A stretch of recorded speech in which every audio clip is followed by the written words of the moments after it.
हमने मुख्तलिफ कैंप्स में जाकर देखा, मुख्तलिफ लोगों से बात की। इस वक्त हम इमरान रियाज के कैंप पर मौजूद हैं, वो खुद भी यहाँ पर मौजूद है और आप देख सकते हैं एक बड़ी तादाद में लोग यहाँ पे डोनेट करने के लिए आ रहे हैं। उनसे पूछते हैं कि जो सैलाब वाले इलाके उनमें क्या सूरत हाल है और किन चीज़ों की अभी हमें ज़रूरत है। अस्सलाम वालेकुम। वालेकुम सलाम।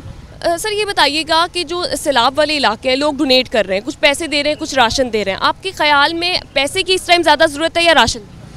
देखें, जो लोग पैसे दे रहे हैं उससे भी राशन ही आ जाता है, या खैमे आ जाते हैं, राशन आ जाता है, मच्छरदानियाँ आ जाती हैं। बल्कि हमने अभी एक कंपनी से कहा है और उन्होंने बड़ी मेहरबानी की है, वो कम कीमत में बना के दे रहे हैं। 5 दिन के अंदर अंदर हमें वो कश्तियाँ बना कर दे रहे हैं। वो कश्तियाँ मोटर बोट्स हैं, वो हम भेजेंगे ताकि फटाफट राशन पहुँचने का सिलसिला जो है वो चलता रहे। जो लोग सड़क पे आने में कामयाब हो गए, रोड्स के ऊपर आ गए हैं, उनको हम वहीं पे प्रोवाइड कर रहे हैं सारी चीज़ें। पका हुआ खाना भी देने की कोशिश करते हैं, उनको जितना मैक्सिमम हो जाए उनको राशन भी दे देते हैं, चीज़ें भी दे देते हैं। वो एक ट्रॉमा में हैं, वो खुद पका भी नहीं सकते इस वक्त। लेकिन जो लोग अपने अपने गांव में बंद हो गए हैं ना, वहाँ बच्चे गांव इस तरह के बीच में गांव है, 20-40 घर हैं और साइडों से ज़मीन नीचे है, वो पूरा का पूरा एरिया डूब जाता है, वो सिर्फ गाँव ऊपर रह जाता है। ज़्यादातर मैंने गाँव ऐसे देखे हैं। तो वो उसकी वजह से वो लोग वहाँ पे कन्फाइन हो गए हैं, वहाँ पे बंद हो गए हैं, उनको कश्तियों के ऊपर राशन दे के आना पड़ता है। तो वो भी हम लोग करते हैं प्रैक्टिस।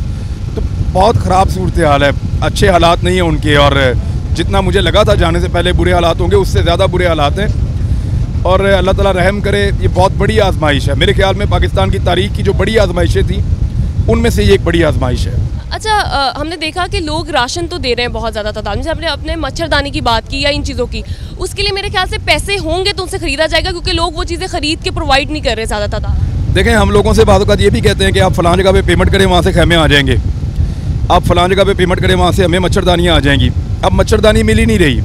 हमने एक आदमी को 10,000 का कहा था, वो भी 350 देकर गया है, 350 शायद इतनी देकर गया है। तो 10,000 वो हमें नहीं दे पाया। तो अब वो ये कह रहा है कि मैं 2-3 दिन के अंदर और दूंगा। देखिए, हम यहाँ बैठे हुए ना, मच्छर नहीं है वहाँ पे। अगर आप उस सैलाबज़दा इलाके में कहीं पे भी बैठे हैं ना, हर तरफ मच्छर आएंगे, हशरात आएंगे और इतनी तबाही फेरते हैं वो शाम को मगरिब के वक्त, और उसके बाद सारी रात वो तंग करते हैं, वो लोग नहीं सो पाते। जो मुझे बच्चा और बड़ा नज़र आ रहा था, उसकी स्किन के ऊपर पूरे निशान बने हुए थे।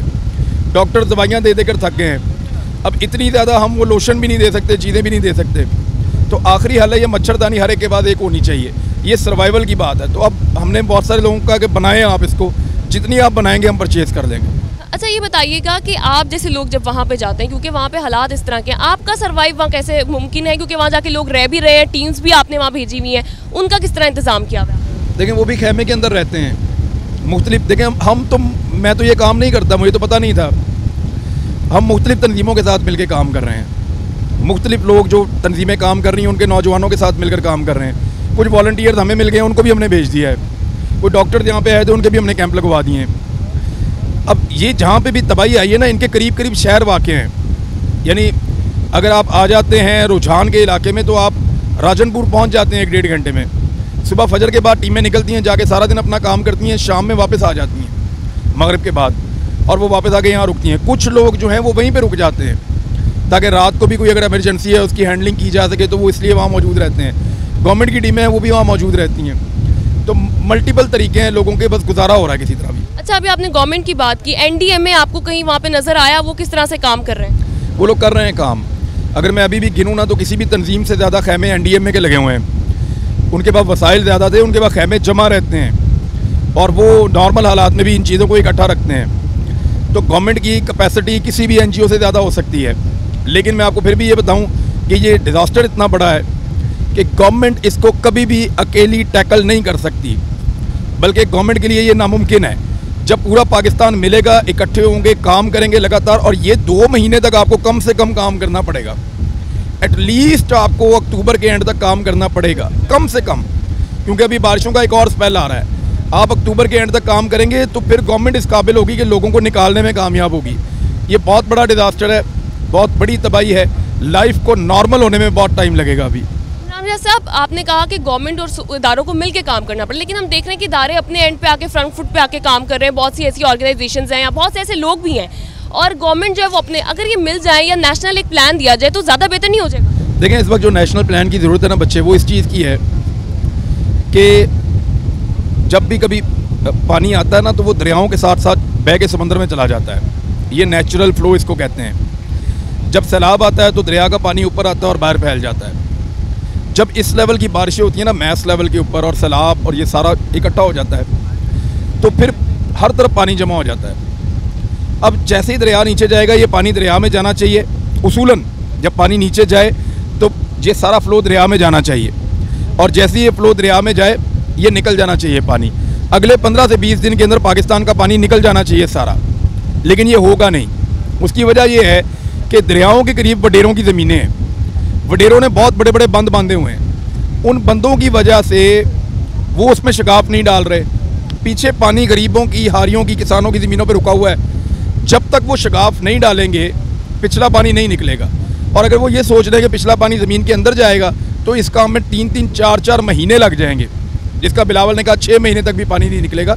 वो इसलिए कह रहे हैं अगर ये वडेरों की ज़मीनों में गवर्नमेंट एक नेशनल पॉलिसी बनाए, फ़ौज उनका साथ दे, अपनी ताकत को इस्तेमाल करें, रेट ऑफ द गवर्नमेंट को इस्तेमाल करें, ये जहाँ जहाँ शगाफ डालना है ज़मीन में, बंद तोड़ना है, उसको तोड़ें, सीधा वाटर फ्लो जाने दें दरियाओं के अंदर, और दरियाओं के साथ वो पानी निकल के समंदर में जाए। अच्छा इमरान रियाज साहब, आपको क्या वे फॉरवर्ड नज़र आता है? हर साल सैलाब आते हैं, एनडीएमए अपनी रिपोर्ट्स भी जारी करता है, अलर्ट भी जारी करता है, सब कुछ, लेकिन कब तक चलता रहेगा? क्या यहाँ पे आपको लगता है कि आगे कोई काम होगा, या हमें एज अवाम के तौर पे हम कैसे प्रेशराइज़ कर सकते हैं अपने हुक्मरानों को या इदारों को कि आप कोई काम करें ताकि हमारे लोग जो है वो इस तरह से बेरोज़ लाइक घर उनके इस तरह से ना जाएँ और इस तरह से उनके ऊपर आफत ना आए? हमारी पॉलिसी नहीं बनी इस बारे में, बड़ा अनफॉर्चुनेट है। हमारे पास पैसे भी इतने नहीं थे कि हम इस तरह की पॉलिसीज़ बनाते, और जो पैसे थे वो हमने लल्ले तल्लों में ज़ाया किए हैं, करप्शन में ज़ाया किए हैं, लूट मार में ज़ाया किए हैं।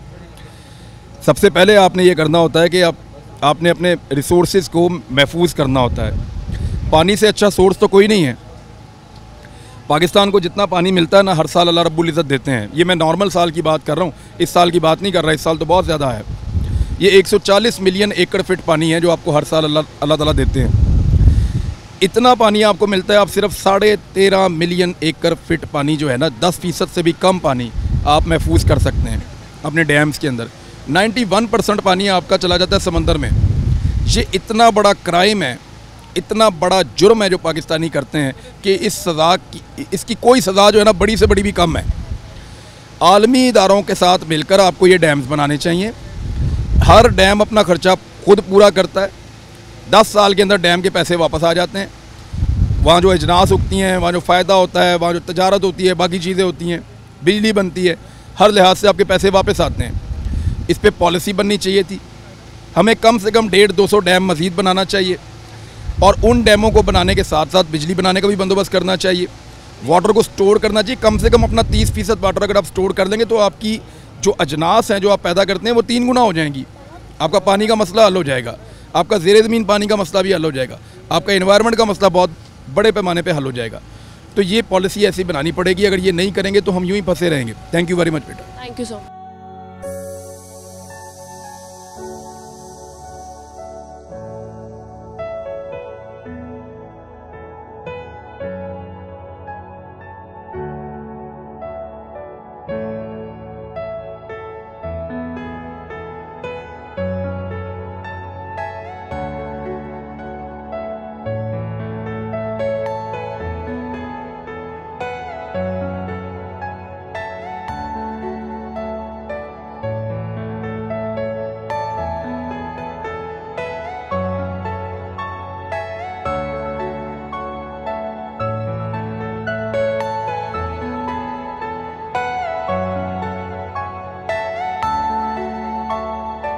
पाकिस्तानी आवाम का जो जज्बा है वो बहुत ज़्यादा उसको अप्रिशिएट करने की ज़रूरत है, लेकिन साथ ही साथ उन लोगों से अपील भी है जो लोग अपने घरों में बैठे हुए हैं कि आप भी बाहर निकलें, फ्रंट पे आके, जिस तरह बाकी ऑर्गेनाइजेशंस काम कर रही हैं, लोग काम कर रहे हैं, मुतासरीन हैं जो कि जिनके पास रहने के लिए छत नहीं है, खाने पीने का सामान नहीं है, और पानी की वजह से बहुत सी वबाएँ वहाँ पर फूट रही हैं। तो अद्वियात की ज़रूरत है। और हमने बात की तो हमें पता चला कि टेंट की अशद ज़रूरत है, क्योंकि लोग चीज़ें तो देकर जा रहे हैं, कंबल देकर जा रहे हैं, अपने कपड़े देकर जा रहे हैं, अशिया देकर जा रहे हैं, लेकिन पैसों से से जो टेंट आता है, जो वहाँ पे टेंट लगा के देने हैं जहाँ पे लोग रह सकें, क्योंकि बाहर अगर लोग बैठे रहेंगे छतों के बगैर तो बड़े मसाइल होंगे, लोग बीमार भी होंगे, और उसके अलावा सर्दी का आगे मौसम आ रहा है तो बड़ी मुश्किलात का सामना जो है वहाँ के लोगों को करना पड़ सकता है।